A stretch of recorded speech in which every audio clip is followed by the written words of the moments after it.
So you just paid for like the absolute smartest AI model on Earth. Oh, yeah. You've got your API keys for GPT 5.4 or, Opus 4.6. Exactly. And you give it your company's entire playbook, this massive list of instructions, and you tell it to execute this super complex multi-step workflow. And we all know what happens next. Right. It hands you a pile of absolute garbage. Total slop. Yeah, slop. It hallucinates, it skips crucial steps, and it just confidently fails. And the question is why? Which is what everyone is asking right now. Because right now, a massive majority of developers, and really just power users in general, are actively making their AI models dumber.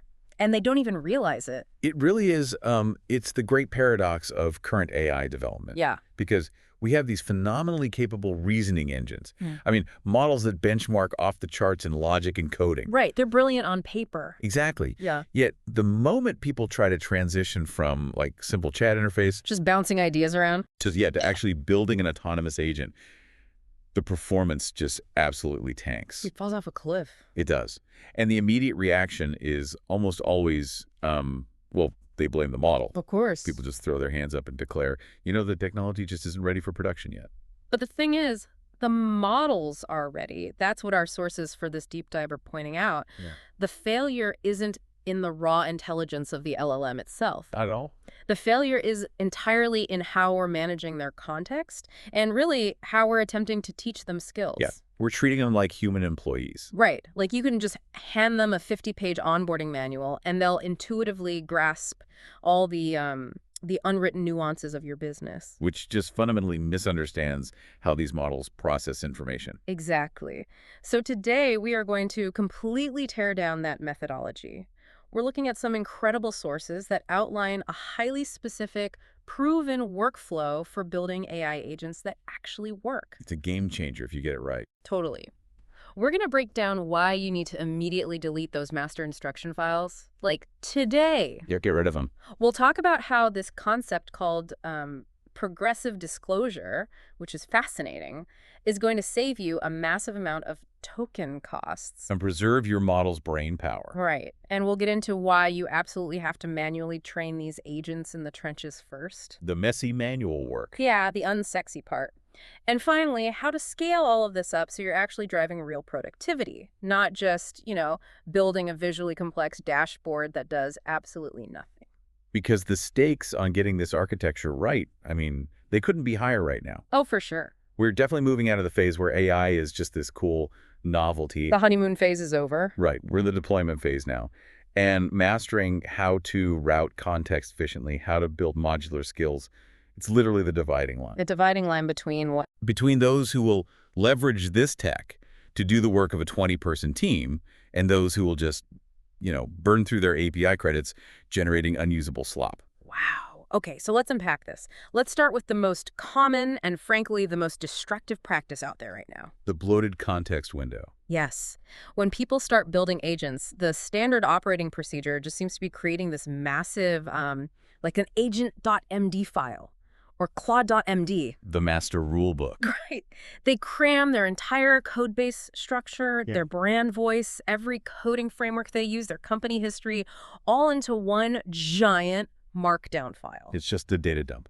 And they force the agent to ingest it on every single prompt. It's the kitchen sink approach to prompting. And the data from our sources shows that roughly 95% of workflows do not need a master instruction file of this size. 95%. That's almost everyone. Basically everyone. Unless you have a highly rigid proprietary methodology that mathematically must be applied to every single inference the model makes. Which almost no one does. Right. Unless you have that, you are just polluting the workspace.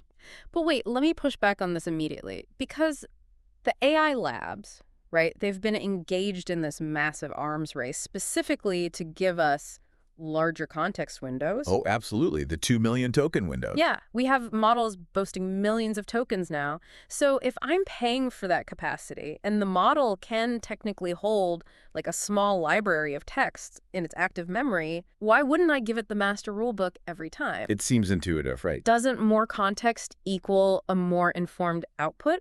Why wouldn't I want it to know everything? In theory, sure.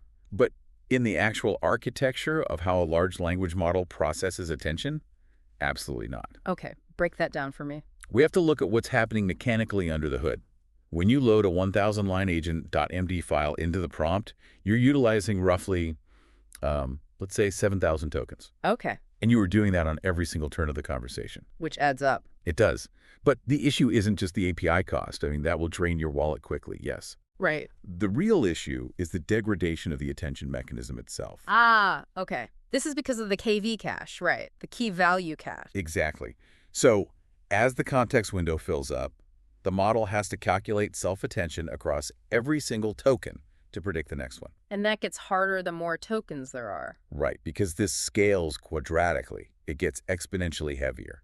So when you push a model to 80, 90, or 100% of its context capacity, the signal-to-noise ratio completely inverts. It just gets overwhelmed. Completely. The model suffers from what researchers call the lost-in-the-middle phenomenon. Oh, I've heard of that, where it just forgets the stuff in the center of the prompt. Exactly. It gets overwhelmed by the sheer volume of competing constraints in that massive master file. So it starts dropping things. It drops instructions, it hallucinates connections between completely unrelated rules, and its reasoning capabilities noticeably slow down. That is wild. You are literally paying top dollar for extra tokens to actively lobotomize the model. Lobotomize the model. That is, okay, it makes me think about setting up a high-end podcast studio. Okay, let's hear. So if I bring in a seasoned, world-class audio engineer to run the boards, I don't need to hand them a 10-page manual explaining what an XLR cable is. No, you'd insult them. Right.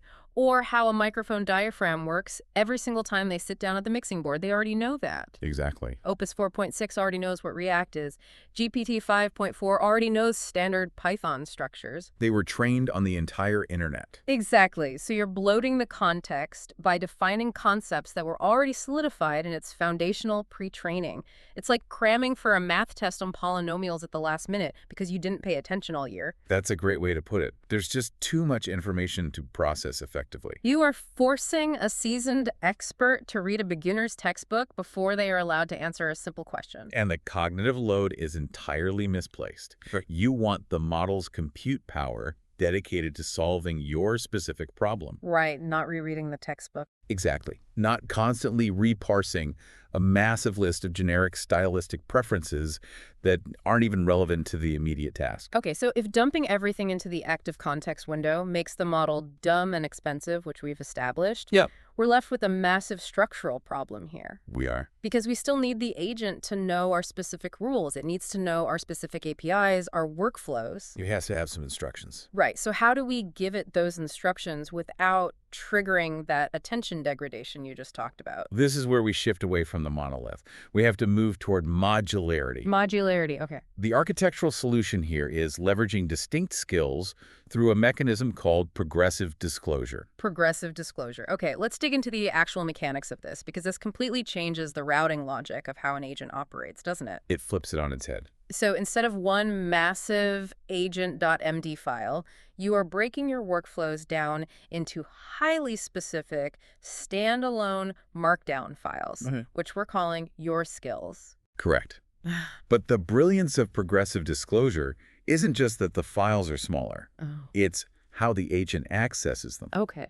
If you look at the baseline context window as a properly configured agent using this method, it does not contain the actual instructions for any of your skills. Wait, really? None of them? None of them. It only contains a list of 2 variables for each skill, the title and a very brief description. Just the title and description. That is the only thing sitting in the active memory. The token math on this is staggering when you actually look at the logs from the source material. It really is. Walk us through it. Okay, so let's say you have a complex skill for standardizing your code base structure. The actual markdown file for that skill, the meat of it is, let's say, 116 lines of code. Pretty standard for a robust skill. Right. Yeah. And that translates to roughly 944 tokens. Okay.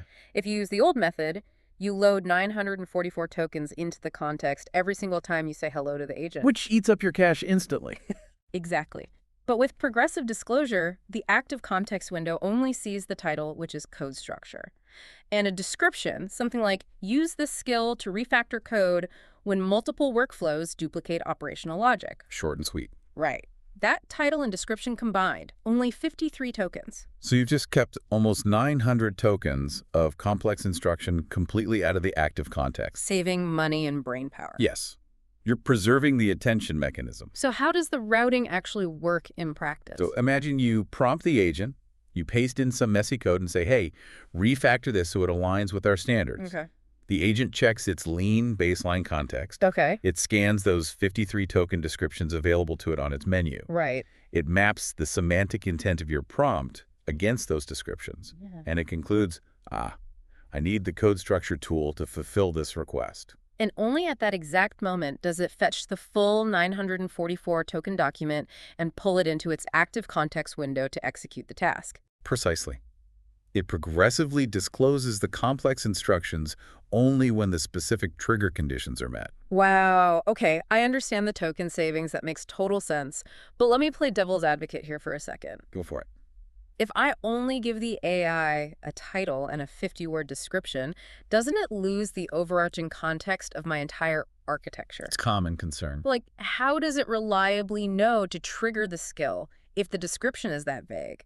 And furthermore, how is this different from just using a standard RAG setup? Retrieval augmented generation. Yeah, standard RAG, where a vector database just pulls relevant text chunks when it sees keywords. That is a crucial distinction. We have to clarify that. Because it sounds a bit like RAG. It does, but functionally, standard RAG relies on semantic similarity. It chunks up your documents, embeds them in a vector space, and if your prompt contains words mathematically close to those chunks, Just grabs them. right, it blindly retrieves them and injects them into the context. Whether they're actually helpful or not. Exactly.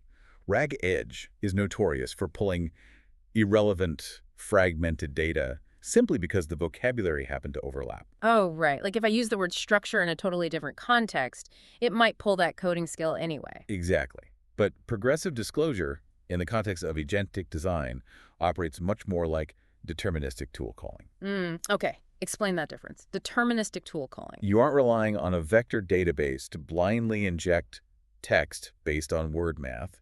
You are defining the skill as an explicit tool. Okay. The LM's actual reasoning engine evaluates your intent, reviews the menu of tool descriptions, and makes a logical decision to invoke a specific function.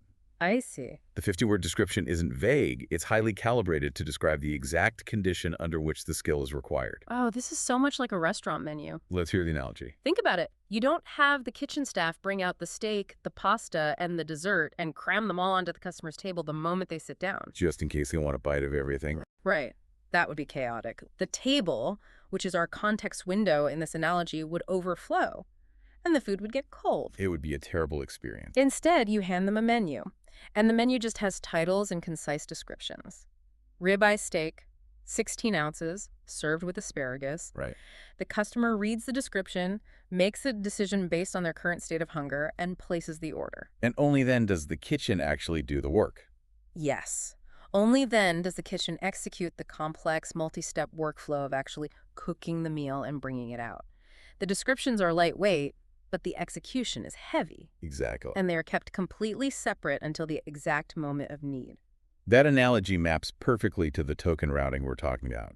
By keeping the menu light, the agent stays incredibly fast and computationally cheap. It's lean and mean. And it avoids that 90% capacity degradation zone we talked about.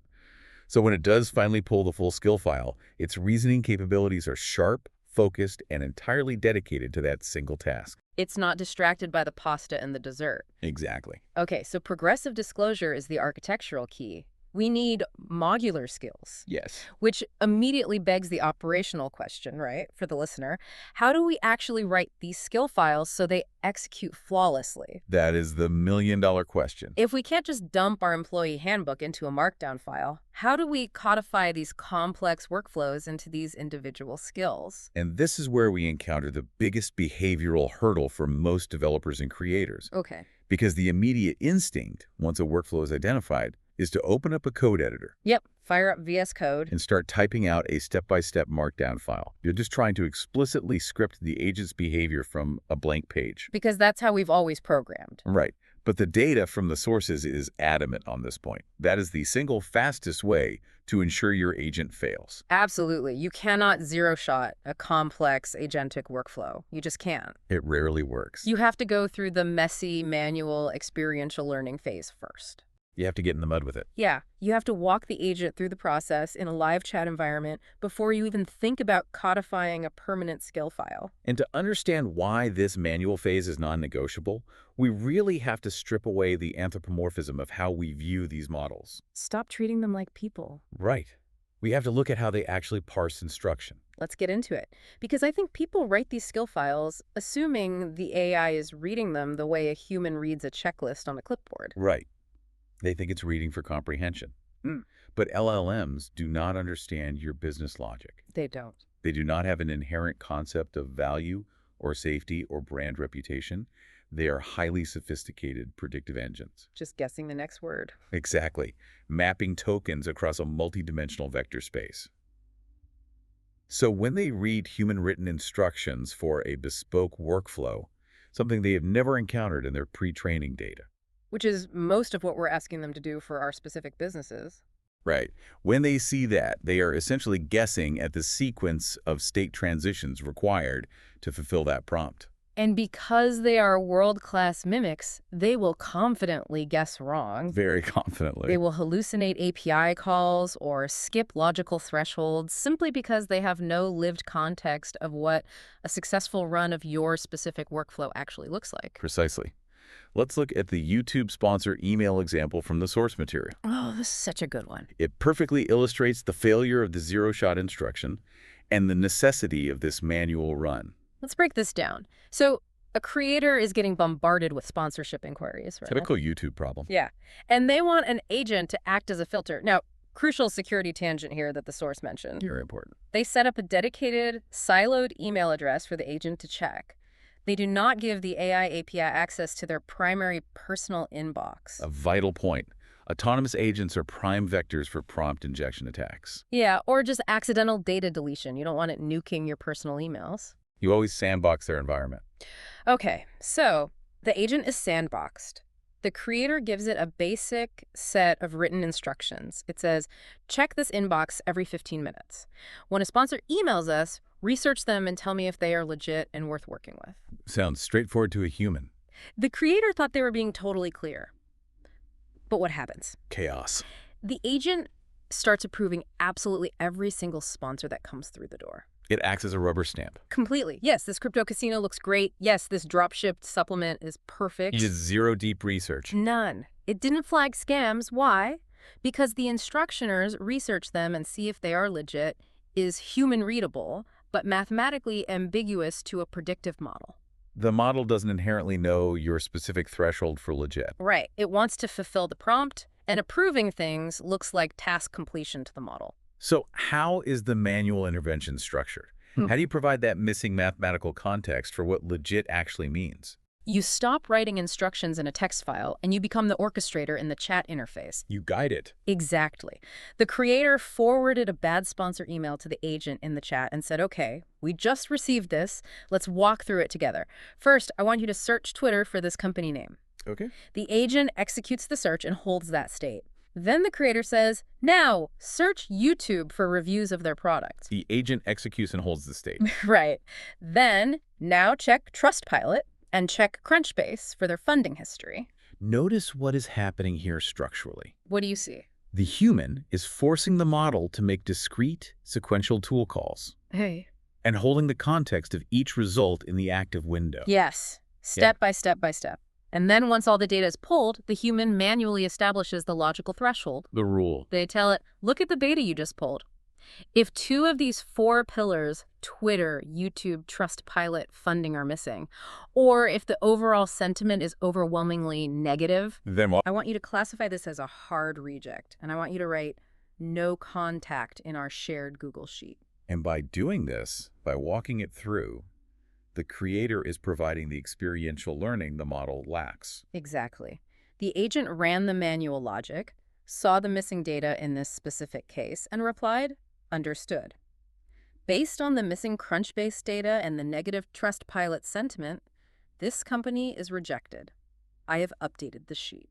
And the value of what just happened in that chat window I mean, it cannot be overstated. It's like a whole ball game. The model's temporary context window is now filled with the exact conversational history of a flawless execution. It has a perfect memory of success. Right. It has mapped the exact API calls it needed to make. It understands the strict sequence of operations. It has experienced the exact logical thresholds for a pass or fail state. It's seen it in action. And it knows precisely what the formatted output to the Google Sheet needs to look like. It's exactly like onboarding a brilliant new hire. You don't just hand them a one-page summary of your business goals and leave them alone in the office for a week. They would invent their own chaotic workflows. Of course they would. You sit next to them, you map out the exact software they need to open, you watch them do it, you correct their mistakes in real time. You define what right and wrong looks like through action. Yes. Treating an AI like a magic box that can just infer your internal business logic from a text file is a guaranteed recipe for frustration. You have to manually drive the car with them in the passenger seat first.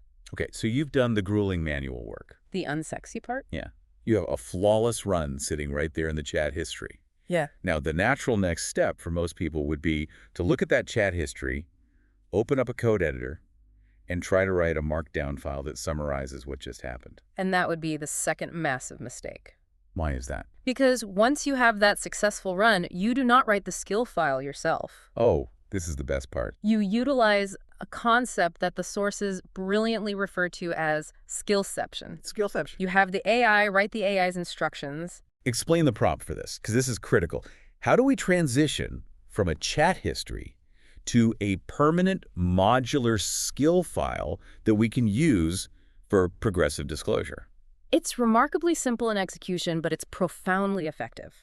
While you are still in that exact same chat window right after the successful manual run, you prompt the agent. Okay, what do you say? You tell it. Review everything we just did in this conversation. Look at the API calls, the logical thresholds, and the exact formatting of the output. You're pointing it back at itself. Exactly. Then you say, now codify this entire workflow into a permanent .md skill file that you can use in the future without my guidance. And the reason this is vastly superior to human-written code comes down to translation. Right. How so? When humans write instructions for an AI, we inherently use implicit context. We leave things out because they're obvious to us. Exactly.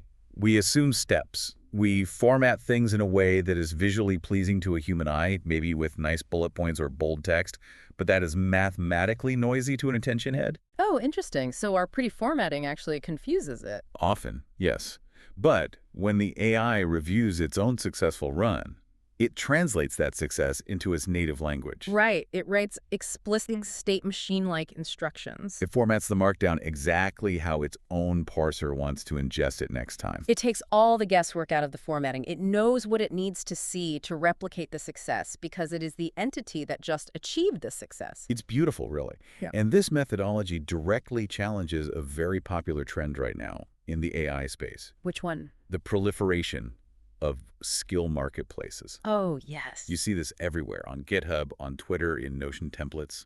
People saying, download my ultimate social media manager skill or download my advanced coding agent instructions. Just buy my prompt for $5. Right. And the architecture we were discussing actively warns against using these. Emphatically warns against it. And I know people will push back on this. You will. They'll say, look, downloading a pre-made skill saves me hours of this manual, tedious walkthrough phase. If someone else already figured out how to make a YouTube scriptwriting agent, why wouldn't I just take their file and save the time? Well, there are two critical failures with that approach. The first is an acute cybersecurity risk, which we touched on earlier with the sandbox. Yes, the attack vectors. If you download a random markdown file and plug it into an agent that has autonomous execution rights, meaning it can read your emails, write to your database, or run code in your environment. You are literally handing the keys to a stranger. Exactly. It is the modern equivalent of downloading a random.exe file from a shady forum in 2004. LimeWire all over again. And just hoping it's a screensaver and not a keylogger. You do not run unverified third-party instructions in an environment with write access. It's just bad practice. But even if we assume the downloaded skill is perfectly benign, right, completely safe, Okay, let's assume it's safe. it is still structurally useless to you in the context of high-level productivity. Exactly, because it completely lacks the context of your specific operation. It doesn't know you. If I download a YouTube scriptwriting skill from some tech founder in Silicon Valley, that agent is going to write scripts that sound like a tech founder in Silicon Valley. Hey guys, welcome back to my channel. Let's talk about synergies. Right. It doesn't know my pacing. It doesn't know my sense of humor. It doesn't know the specific databases I like to pull research from. It is entirely generic. And generic output is rapidly becoming a zero-value commodity. Everyone can generate generic slop now. Exactly. The source material actually had this hilarious analogy that hit so close to home for me. It compared downloading these marketplace skills to when you were a kid and you begged your mom for fast food. Oh no. You ask for McDonald's and she hits you with the ultimate shutdown. We have food at home. Build your skills at home. Build them at home. The true unparalleled moat of AI isn't in accessing general intelligence anymore. Everyone has access to that now. For 20 bucks a month. Right. The actual value is in the painstaking codification of your highly unique, idiosyncratic, bespoke workflows. The AI needs to mimic you, your taste, and your strategy, not the strategy of a stranger on a marketplace. The customized skill is the intellectual property of the next decade. I firmly believe that. I agree. However, we have to be realistic about the deployment of these at-home skills. Because it's not a fairy tale. It's not. You do the manual run, you use Skillception to have the AI write the perfect markdown file, you set up the progressive disclosure routing, Yeah. and then you deploy it. And what happens? It breaks. It inevitably spectacularly breaks. Yes, it will fail. And this brings us to the most frustrating phase of the entire architecture. The loop of recursive skill building. Yes. This is the reality that AI startup founders rarely talk about when they're demoing their flashy products on stage. It always works perfectly in the demo. Of course it does. But in reality, there is a period of high friction, often lasting a couple of weeks of daily interaction, where your custom-built agent is going to feel like an absolute liability. The trough of disillusionment. Exactly. You will be sitting there at 2 a.m. looking at a failed API call, and you will ask yourself, why did I waste my time on this? I could have just done the task myself in 10 minutes. Which is what everyone thinks. This agent is confused, it's throwing errors, it's completely useless. And this is exactly where 90% of people abandon the project. They just give up. They experience the failure, they blame the model again, and they walk away. But if you are listening to this and you have abandoned an AI agent because it failed on day 2, Yeah. you didn't fail because the tech is bad. No. You failed because you skipped a recursive loop.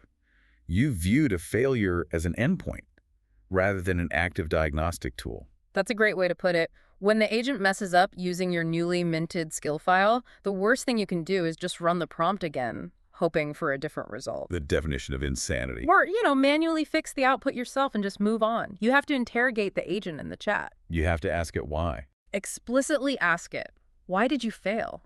What exact error code did you receive when you tried to execute that function? Because the AI almost always knows why it failed. It does. Its active memory contains the stack trace or the error response.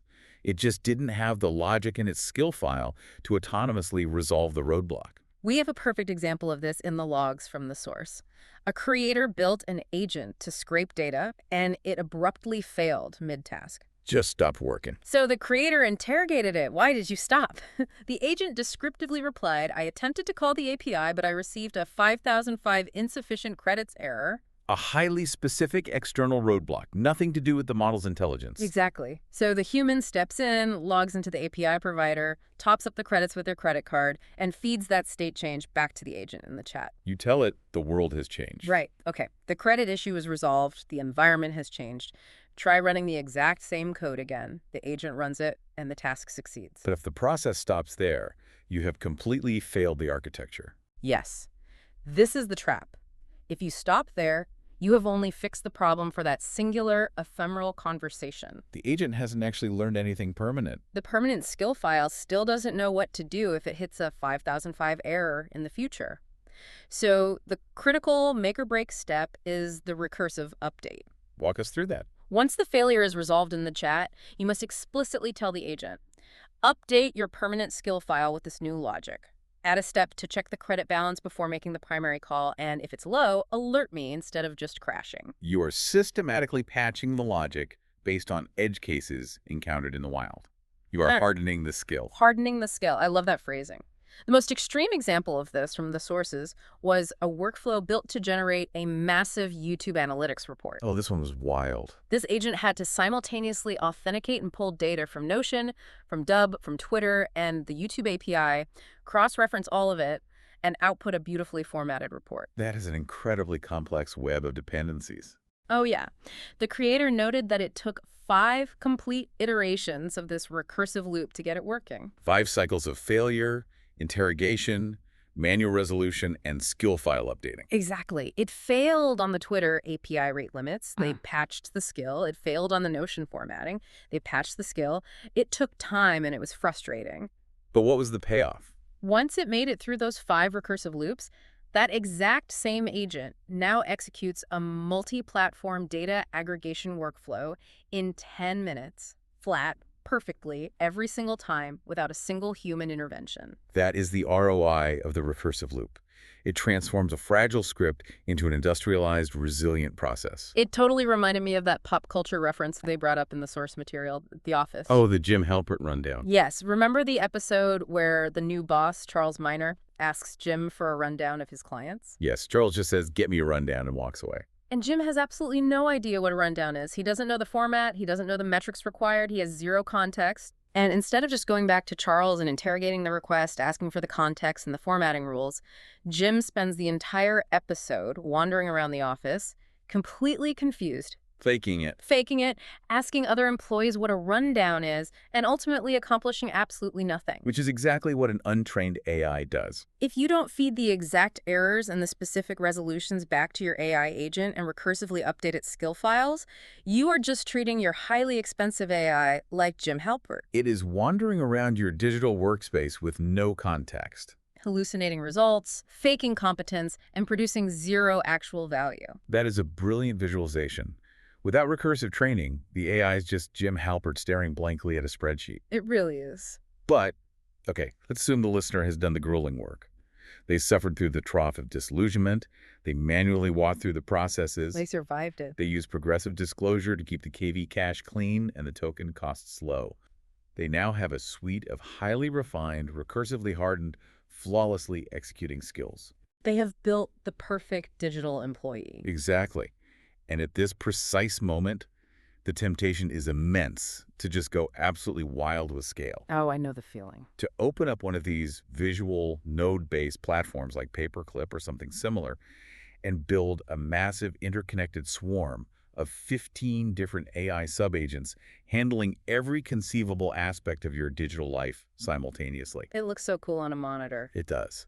But the methodology we are analyzing slams the brakes on that exact impulse. Hard breaks. The final pillar of this architecture is all about scaling for productivity, not for the aesthetic of coolness. The philosophy of scaling here is crucial because getting this wrong can introduce so much management overhead that it actually undoes all the efficiency you just spent weeks building. What is the underlying logic of restricting yourself, though? Especially when the technology explicitly allows for these massive multi-agent swarms. It comes down to understanding the transition from execution to management. The mandate from the experts is incredibly conservative. Start with exactly one agent. One singular primary agent. Right. Do not fall for the social media hype of spinning up a marketing agent, a finance agent, a research agent, and a coding agent on day one, just because the UI allows you to draw cool lines connecting them on a dashboard.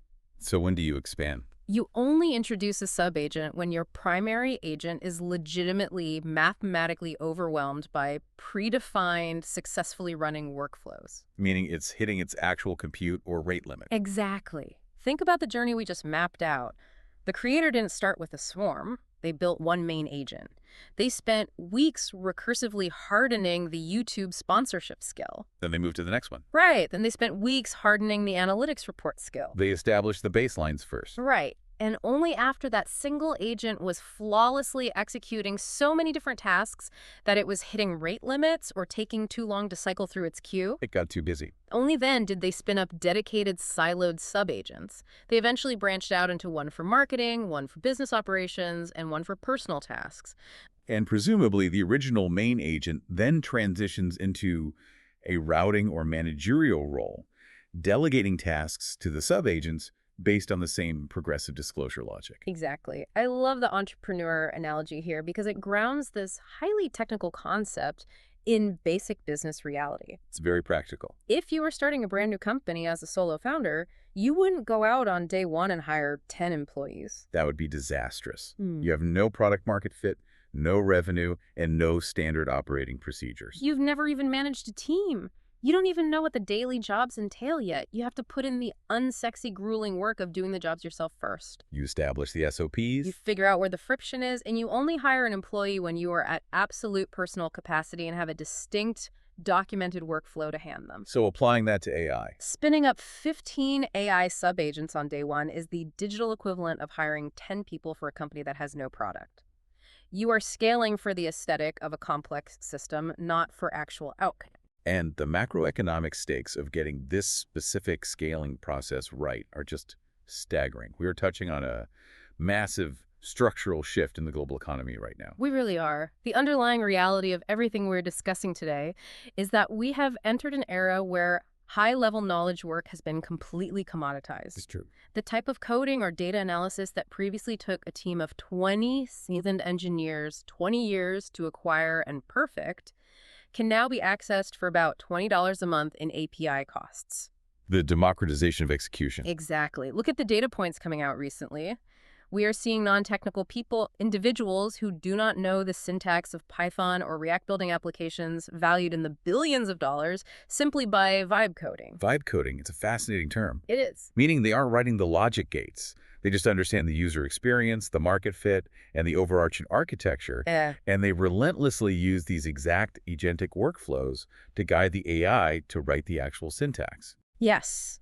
And because of this hyper-democratization of output, there is a very real, very palpable fear bubbling up in the culture right now about the creation of a permanent underclass of replaced white-collar workers. It's a genuine anxiety. People who have historically relied on their ability to execute rote digital tasks, basic coding, copywriting, standard data entry, who are suddenly finding themselves vastly outpaced by a well-architected $20 a month agent. It is a terrifying prospect for a massive segment of the workforce. But the architecture we have walked through today provides the exact antidote to that fear. It really does. The antidote isn't to hide from the technology or pretend the models are just generating slop. No, you can't put your head in the sand. The antidote is to realize that mastering this step-by-step, messy, manual skill-building process is exactly how you avoid becoming obsolete. By doing the hard work. By doing the hard work of codifying your unique taste, your specific strategic vision, and your distinct hardened workflows into bespoke AI skills, you undergo a professional metamorphosis. You evolve. You transform from a replaceable worker executing a task into an incredibly leveraged manager of infinite digital labor. You become wildly valuable because you possess the one thing the models fundamentally lack: human context, experiential intuition, and strategic vision. You transition from being the person typing the code to the person directing the cognition of the entire system. Exactly. So let's bring this all together and look at the blueprint we've built. If you take nothing else away from this discussion, remember the sequential architecture. The step-by-step. First, immediately ditch the bloated master instruction files. 95% of you do not need them. They are overloading the attention mechanisms, and they are actively making your expensive models dumb. Protect the KV cache. Keep the context lean. Second, pivot entirely to progressive disclosure. Build modular siloed skills where only the title and a highly calibrated description sit in the active window. This saves you massive token costs and preserves the reasoning power of the model for the actual execution. Third, embrace the messy experiential learning phase. Never zero-shot a skill file. Always walk the AI through your workflow manually in the live chat step by step so it mathematically experiences a successful state transition. Provide the experiential context it inherently lacks. Fourth, utilize skillception. Let the AI codify its own successful manual run into a formatted markdown skill file. Completely avoid the security vectors and the generic output of downloading pre-made skills from internet marketplaces. Build your food at home. Exactly. Fifth, accept that your agent will fail when first deployed. Do not quit.